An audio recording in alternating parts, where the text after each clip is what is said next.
Hi, my name is Char Miller. I'm a professor of environmental analysis and history at Pomona College, and I've been researching and writing about fire since the early 2000s. Today, we're going to be answering questions about wildfires. This is Office Hours. The first question is, what are the main causes of wildfires in California? Are they natural or human-driven? And the quick answer is most of them are human-driven. Most of them are human-driven because there's more than 8 million of us living in fire zones, and we bring fire with us. There are natural fires. There are lightning fires that occur, especially in the Sierra and the Cascades. But in Southern California, 99.9% of all fires are human-derived.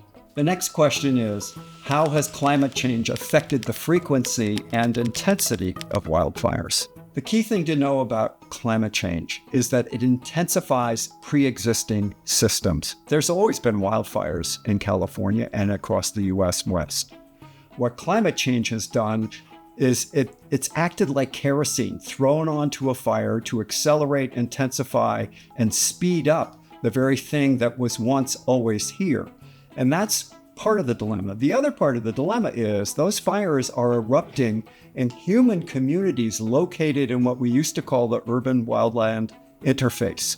What that interface means is that we've penetrated fire zones all over the West, and particularly Southern California.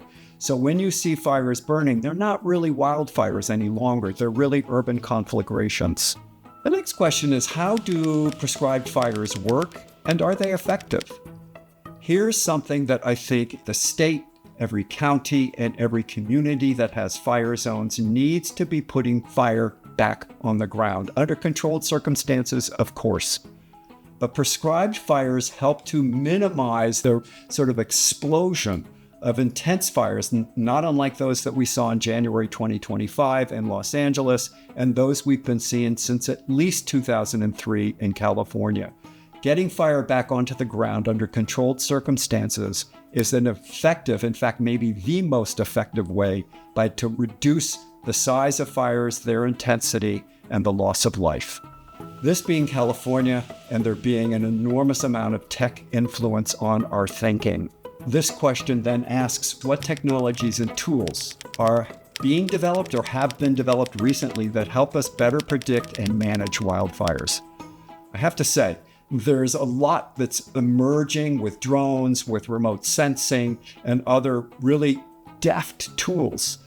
There's a lot of hope that these not only can predict where fires are going to occur, but also help us to extinguish them. It's going to be hard for that to take place immediately. But one of the things that drones can do that airplanes cannot is they can fly low, they can fly close, and they can help firefighters on the ground. That's a tool that is of immense importance for those who are actually committed to fighting these fires. Whether they help us defend large human developments in fire zones that are burning in part because they're in fire zones is another question. Technology is a tool, but it's not the only tool that we need. The next question is, which preventative measures are most effective? Well, here's an easy response to that. Don't move into fire zones. And I'm not being facetious. This is one of the key issues that drives the wildfire scenarios in the US West. This is at the root cause of many of the fires in Southern California and across the state. Upwards of 8 million people live in fire zones. But there are other things that those 8 million people can do. They can build greater defensible space between their house and whatever they abut. That is to clear away vegetation, make sure you build according to fire codes in your community, and those are pretty rigorous. And there are things that you need also to be thinking about, which is, what are your evacuation routes? Know what you're living in and know how to escape the dangers that are there.